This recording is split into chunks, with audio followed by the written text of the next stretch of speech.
The Gnostics had a word for the world you're living in right now. They called it the Kenoma, the emptiness.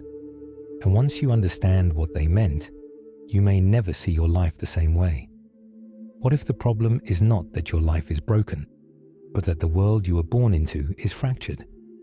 What if the emptiness you keep feeling is not a personal failure or weakness, but a symptom, a quiet wound built into reality itself? Most people are taught to believe that this world is the whole story, that this is reality, that this is fullness. And if something in you still feels off, then you're labeled wounded, ungrateful, broken, or even crazy. But the Gnostics offered another possibility, one that may explain that feeling you've always had. They said this world is not the fullness. They called the true divine reality the Pleroma, the realm of wholeness, living light, and undivided being. But they also spoke of a lower realm, a realm of lack, division, imitation, and spiritual forgetfulness. They called it the Kenoma, the reality you are living in right now, a place where reality appears solid, dense, and convincing, yet true wholeness always feels just out of reach. And once you understand what the Kenoma really is, a strange pattern begins to reveal itself. The endless striving, the sense that no achievement or identity can fill the void of emptiness. What if you are not living in reality as it truly is, but in a copy? A world built from separation, real enough to hold your attention, but just empty enough to keep you searching. In this video, we're going to explore what the Kenoma actually meant to the Gnostics, why they believed we suffer inside an unfinished order of existence, and why the emptiness you carry may not be weakness at all, but evidence that something sacred is still alive within you. Because the Kenoma does not just explain your emptiness, it also suggests that beneath the noise, striving, and fragmentation of this world, you may never have fully forgotten your real home.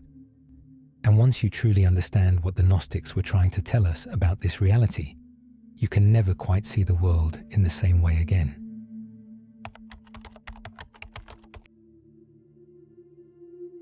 To understand the Kenoma, you have to step outside modern thinking.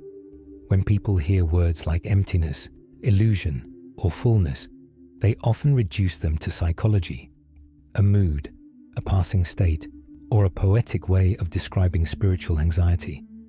But the Gnostics were not speaking in metaphor alone. They were describing a condition of existence, the structure of reality itself. The word pleroma in Greek means fullness, not fullness in the ordinary sense of comfort or emotional satisfaction, but divine wholeness, the unfractured realm of spirit, beyond division and lack. In the Gnostic vision, the pleroma is the original reality, the living totality of the source before separation.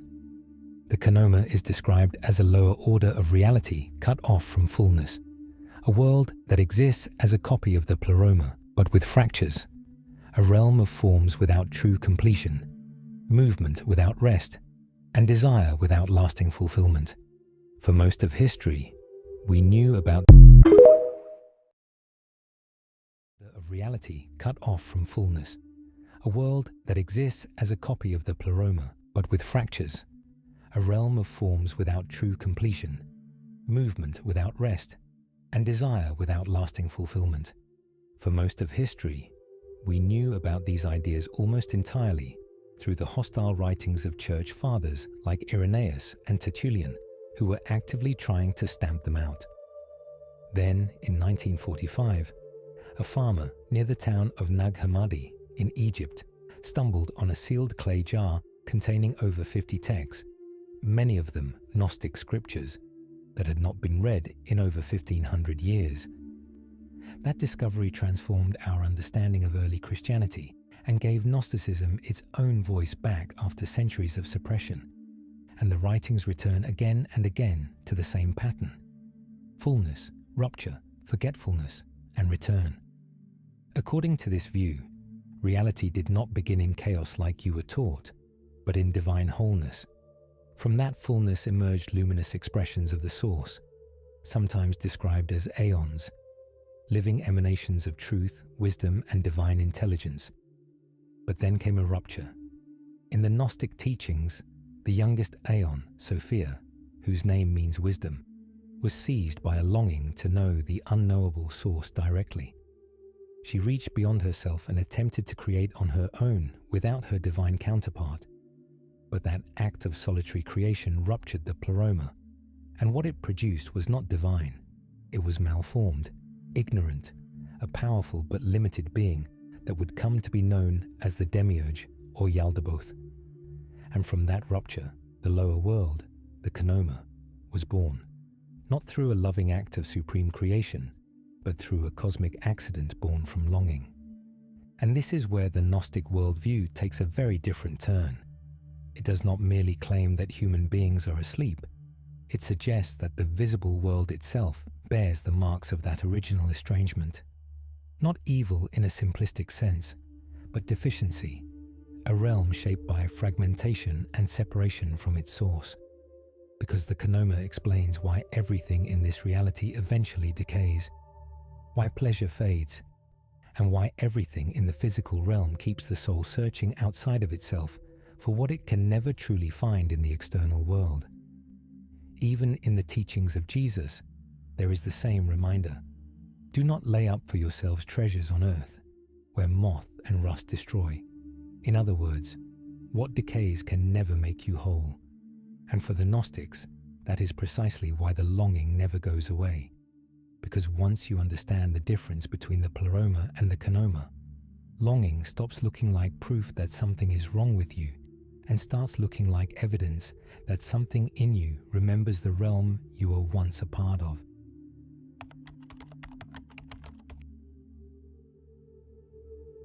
So what is the Kenoma really? Not just as a word to describe this reality, but as a lived condition. The simplest way to understand it is this. The pleroma is fullness so complete that nothing is missing. The Kenoma, by contrast, is existence shaped by lack.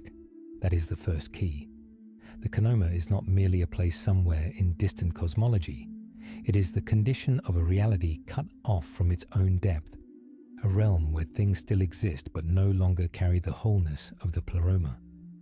The Kenoma consists of fragments, reflections, and substitutes, a copy that still bears traces of the true divine reality, but is embedded in shadow rather than fullness.